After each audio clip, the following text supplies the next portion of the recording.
यो visit visa प्रकरण चाहिँ कुनै दल विशेषको मुद्दा होइन। यो हामी सम्पूर्णको साझा मुद्दा हो र आजको एकजना गृहमन्त्रीको कुरा होइन। यो 14वटा गृहमन्त्रीको कुरा हो। 2064 सालदेखि अहिलेसम्मको कुरा हो। त्यो भएको हुनाले सम्पूर्ण राजनीतिक दल र यो संसदीय दलका सम्पूर्ण सांसदहरूलाई रापरपाको तर्फबाट तपाईहरुलाई अपील छ, हामी एक ठाउँमा आउँ, मानव बेचबिखन विरुद्ध चाहिँ हामी एकजुट बनौँ। यो कुनै व्यक्तिको कुनै दलको मात्र मुद्दा होइन।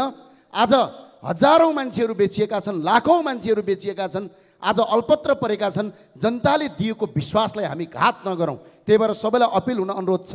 जाँदा जाँदै सरकारलाई भन्न चाहन्छु, अन्यायको महल कति दिन टिक्ला र झुटको पर्दा कति दिन छेकिएला र आज नभए भोलि त ढल्नै पर्छ, आज नभए भोलि त ढल्नै पर्छ, किनकि सत्यको जित निश्चित हुन्छ।